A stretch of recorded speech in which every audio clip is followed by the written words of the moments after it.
Hey everybody, it's Captain Brett McBride and myself, Chris Fischer, here from OCEARCH. And it's amazing, we've done over 30 expeditions now, and so we thought during this week we would look back at OCEARCH's top 10 moments, or at least the top 10 for now.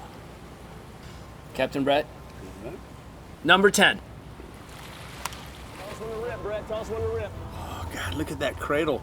Amy was Look giant. how different everything was. Yeah, right. 4 buoys on that thing. That was the...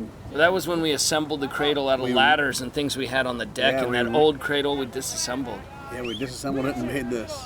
There's Paul Walker. Oh, Paul Walker. Wow. Paul Walker was a good guy. I'm so glad that he got to do that with us. I'm so glad that I got to do that with him, too. Yeah. It's a good thing that we dealt with something so big and had such success with it early, Yeah, this would have been like 2009. because then we knew what we could do. There's Delmire. Look, a lot of people need to know this was one of the first times in history that live blood was ever taken from a living white shark.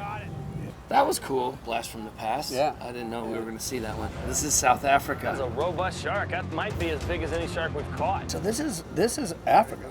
I have never seen Africa. I know, you didn't watch the shows. I never watched the shows ever, because we were making the shows when they were airing, and then after that, it just never got any. Look at success. Most people don't understand we had a goal to tag 39 or 40 sharks, and we were all done and tired and ready to go, and we woke up at dawn before we went to the airport, and the shark was behind the ship. Man, I remember that morning when I woke you up, and you're like, man, we've been catching, I don't know if I can bend my fingers, bend my hands. I'm like, there's one more to go, bro, and he's like, okay, let's do it. That happens a lot. You just get so cramped up, and you get dehydrated, and you get. Plenty of sharks. Oh, look at There's Todd. Todd Goggin. He's young. Look at Alison Koch. She was so thrilled. She's a bee scientist from South Africa. God, that was awesome for me to see. This is number 8. This is when we got our first big sperm sample from Hilton the shark off Hilton Head, South Carolina. This, we had never seen anything like this prior to this day. Well, from this angle, I didn't see it. No, yeah, you were at the head of the shark. And watch what happens here. He pulls that thing out of it, and all of a sudden it just flows like a faucet. God, well, it makes me feel so good. When I go through what I go through, and everybody goes through everything they all go through, and we all go through a lot, you want it to be, this. Worth when you it. see that, you go, oh, God, that was all worth it. I mean, that's the first time people saw swimming sperm of a white shark, and we could start to measure what they're looking for is how many of them are swimming, how many of them are not, could they be mating here? You don't know what you're going to learn. I don't like answers as much as I like new questions. And then you get a little partial answer, and it opens up 5 new questions, and it's like, that's what I like the most. Yeah. All right, we're looking at the top 10 memorable moments. This is number 7, Galapagos tiger sharks. They're coming. So what's funny about this, I think, is we went out to Wolf Island and Darwin Island and like the extreme remote parts, and we got all the other fish they wanted, the wahoo, the tuna. Remember that? That was the most fun for me. That was the best.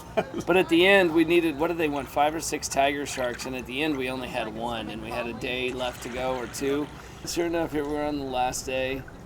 2 hours. Okay, so this is the countdown of all the last. I mean, this was a crazy fin. This is a story about never giving up.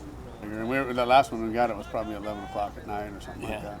I think the funniest thing about that was, remember, the ship was moving around to the opposite side of the channel to prepare to leave, and we were having a party with all the local dignitaries from the Darwin Foundation and everyone else. And some of the senior people were there, and they were kind of like, hey, what's going on? Like, why aren't Brett and Chris here? And then we brought in this big female. Yeah. Oh, that was a great memory. You always that's kind of like the finish of Africa. We could have easily gone in 2-3 hours earlier, been 2 sharks short, and we got whatever the sample size was, 38 instead of 40. We just refused to do that, and we got it. That's the difference between a fisherman that just stays out to the very end and one that doesn't. We're not the only ones. It pays off to stick it out and just put in every last minute. Just refuse to give up. This was the first time we ever got the heartbeat of a white shark. This actually only occurred just last fall, 1 year ago. And this is something that I think that people don't know about us or about me, that I can personally testify, is that these little small wins in science are more important to me than anything. I mean, I've caught some money sharks. We've caught some money sharks together. Another fish. Now, what differentiates them? Well, what we learned off them differentiates them. And I just think it's amazing when you have the firsts on stuff like that. Australia. Well, when I just saw the name Ningaloo Reef, I think it's one of the most pristine body of waters I've ever been on. And I don't hear about it from other people. I mean, the life there was outrageous. The reef, pristine.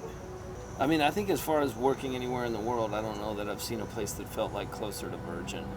Yeah. You know? Yeah. So much we take for granted. That last shot with the sun hitting the skin and all those little individual teeth in the skin. Tentacles. Yeah. I didn't get to see all this stuff, so I'm just staring at it and enjoying it. Yeah, you're trying to catch tiger sharks for scientists while the people are taking pictures. But it was awesome for us. Okay, here we go, number 4. I think you're gonna like this one. This is surreal. This is just surreal.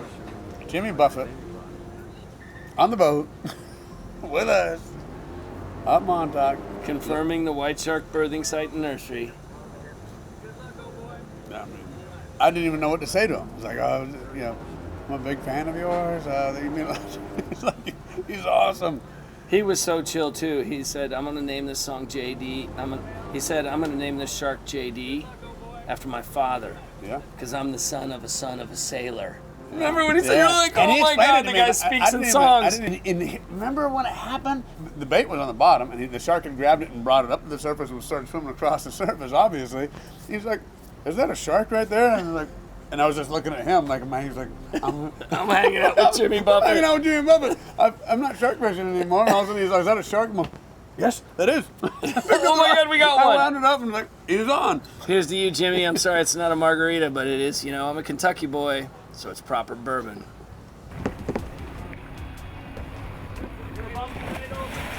Genie was a big deal for a lot of reasons. She was the first in the North Atlantic, and named after Genie Clark from Mote Marine Lab, one of the founders, like the original female shark scientist. She was a pioneer. Yeah. I love it when we give those names to people that really, really deserve it in the science community. Yeah, and this was the beginning of launching our science in the Northwest Atlantic. Really, to this point now, today, it's probably one of the most understood white sharks in the whole world, because of the breadth of the science team and so forth. And Genie was the beginning of that journey. This is number 2. This is our first trip to Nova Scotia. My biggest memory when we went up there in the early days was you said, Chris, this would be my number 1 spot. We need to go right here off West Ironbound Island. And then soon as the weather changed, we moved right to your number 1 spot, and boom, we were seeing sharks. I mean, I know you don't like to talk about it. You have a gift, It's a very good feel good. I know I like to be humble a lot of times, but it's a super, super good feel good for me when that happened. I mean, this whole Canada stuff and looking at it, because I looked at it so long, it's like, that's about that, and it paid off. That was impressive, though. First Nova Scotia trip, looking at charts, put us on them. Nobody knew they were there. That was crazy. This is number 1, Garmin tag boats. Well, I don't think we'd be here today if we didn't pull this off. Yeah, this is Guadalupe Island in 2007. Look at the cradle. Look at the old cradle. Oh my God, I remember. That's craziness. There's no way you're going to get a shark in there. We're not even the same color. This is like threading the needle with a white shark. Yeah. It wasn't, and those are 2 separate. Now we broke it apart, right? Yeah. Look, for a lot of you guys out there who don't understand OCEARCH, we've wrapped up the number 1. We got Captain Brett and myself, Chris Fischer. We've been doing this since the beginning. And so the contribution you've made, like you could be working on a shiny yacht making money in St. Bart's, but you wouldn't be learning the way we're learning now for every kid of the future. And we got to thank those people. All the scientists who've collaborated, all the mariners who've come through to put their body parts on the line to deliver to the scientists. I never would have dreamed when we began this journey that we'd be here today. And I'm grateful for it. It's been the most fulfilling, rewarding thing in my life next to having kids. Yeah, me too. Thank you for watching our top 10 memorable moments. We'll see you next time we look back into the archives of OCEARCH.